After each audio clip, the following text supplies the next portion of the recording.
Good morning, everybody. It's January 26th. I'm not even sure what day this is. It's a moving day for our office at Adams, Rossi, and Siegel. We're moving to a new office, and I'm all excited. It's just moving is, not always fun. And it brings up all the dust and everything, so I'm kind of scratchy today. But anyway, I have a theme today that I believe the Lord has downloaded to me. And I wanted to do it yesterday, but I messed around and didn't get to the table in time. And so I'm going to go to Deuteronomy 6, and if you'll go with me. Deuteronomy 6, Hear, O Israel, the Lord is our God, the Lord is one, the only God. And of course, the next line, it says, You shall love the Lord your God with all your heart and all your mind and all your soul and all your strength, your entire being. Okay, this is Deuteronomy, Old Testament. And then I looked snuck over here to 5, which just caught my attention. And it was like the Lord's heart saying, Oh, that they had such a heart in them, that they would fear and worship me with awe-filled reverence and profound respect, and keep all my commandments always, so that it may go well with them and with their children forever. God hurts when, he wants us to know him and to serve him and to have a good life, have a perfect life. He has a perfect plan for us. He knows we're weak, which is why the Old Testament always leads up to the salvation of Christ, because it had to be. It absolutely had to be. And so Jesus is all throughout the Old Testament if you study it, and you see it, of course, through the eyes of God. But God's heart is always when we fail, it's, how do you kids, when they, I watch my kids fail and get setbacks and stuff, and man, it's hard to watch, and you think, how does God feel when we backslide and stuff? If it's hard for us, can you imagine how he feels? So anyway, so let's go to Mark. And Mark, where am I at? 12, I think.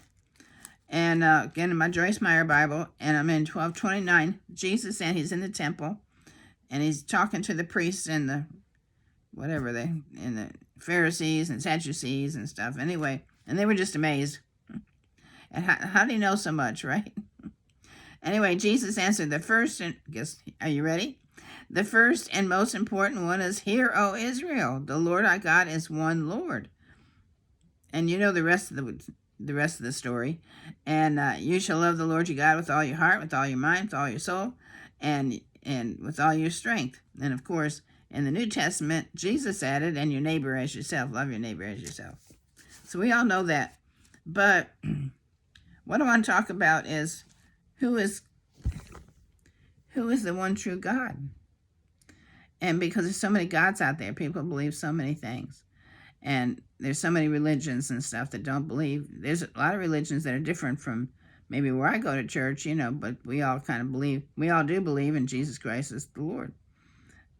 And so, and we believe in the Hebrew God, But there's so many other gods out there that, and it's just amazing that when you read or whatever about what they believe, and it's just like I was watching a TV program the other day, and I had it.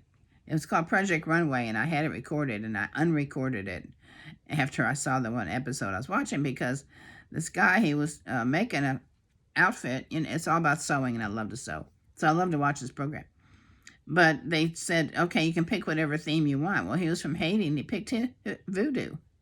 He was so proud of himself, he based his whole outfit on his religion, his home religion, his family religion of voodoo, which is, I haven't read up a lot on it, but I think it's the worship of Satan, And how do they not understand that that's so bad? It's hard to believe, but anyway, and so many other religions that, death and killing and murdering is their religion, and, so, but anyway, we have one God, and I want to tell you this analogy that came to my mind, and that is, years ago, I was married to a man named Jimmy Carter when Jimmy Carter was president. So it was kind of odd, my daughter got teased a lot and everything. But anyway, we got divorced. And after the divorce, I had a lot of photos and stuff. And so I thought, well, I'm going to separate all the photos that is just my daughter and her daddy, put them in a pile for her, And most of the pictures were of her, the two of them, because I'm the photographer 90% of the time, so it wasn't a hard thing to do.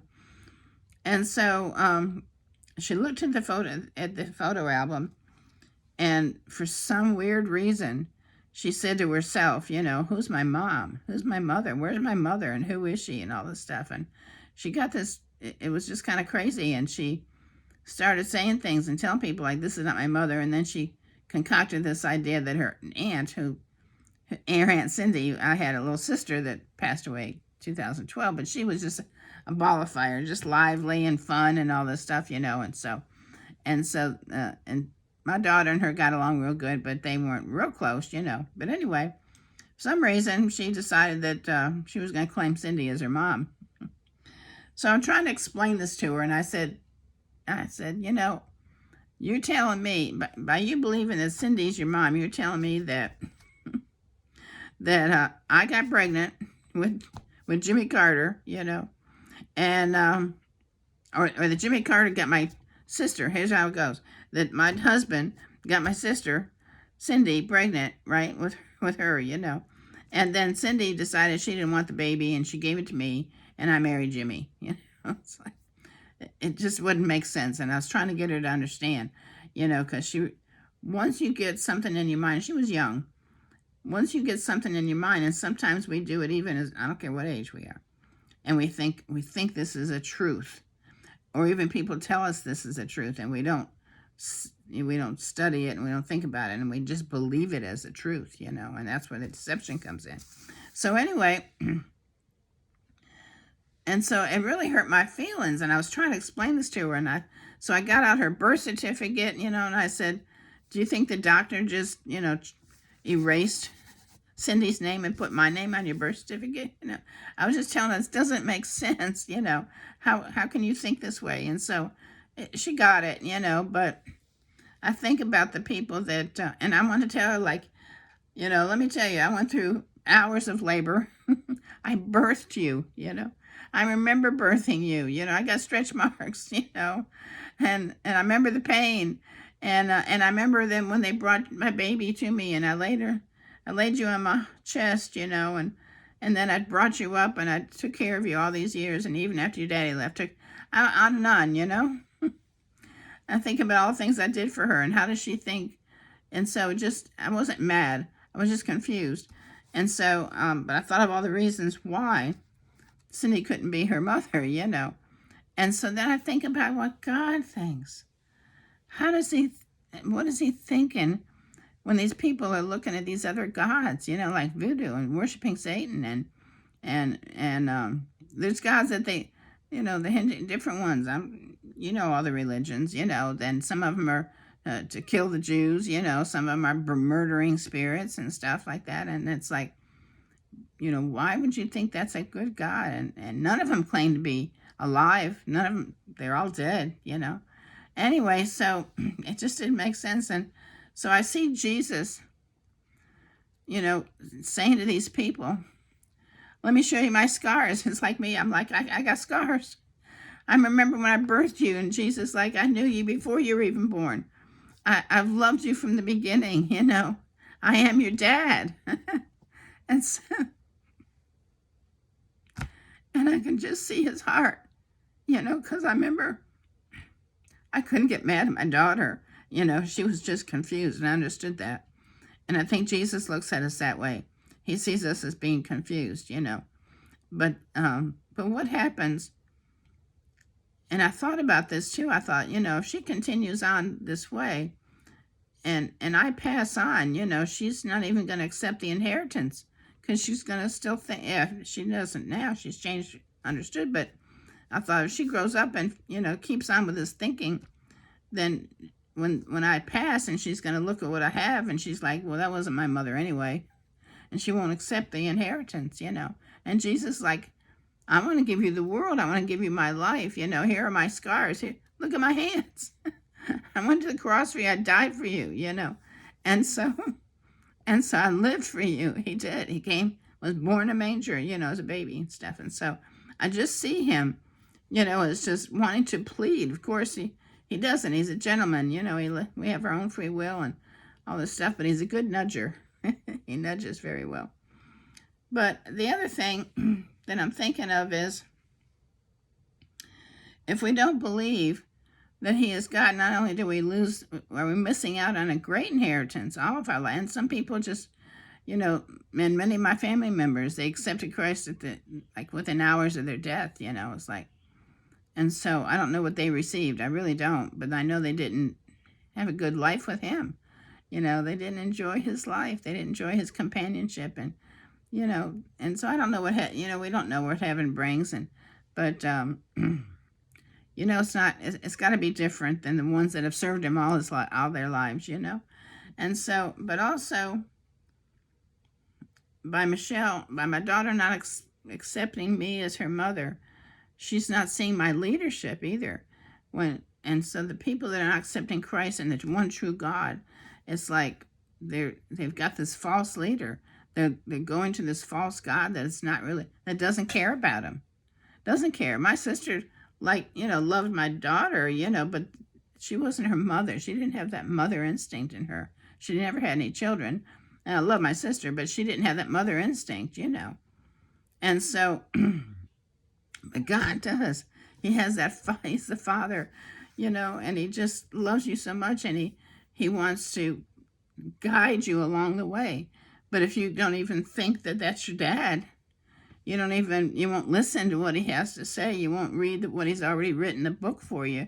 You won't pray to him. You won't try to talk to him. You won't try to find people that are, that can lead you to Christ. You can't find good Christian friends and stuff. And so your leadership you're missing your leadership. You got the wrong leader, or you have no leader at all. And you're floundering. You're looking for, direction, and you can't find direction because you're not looking to the one that's the pilot. You're not looking to the captain of the ship, It's like you're on a big ship and you don't even believe there's a cat. So, you're just thinking you're just running the ship by yourself. Well, that ain't going to happen, and so you're missing out on so much. And so I don't mean to carry on and beg, I would love to just beg everybody, please, please, please, except the one true God. Hear, O Israel. I'm going to read it again.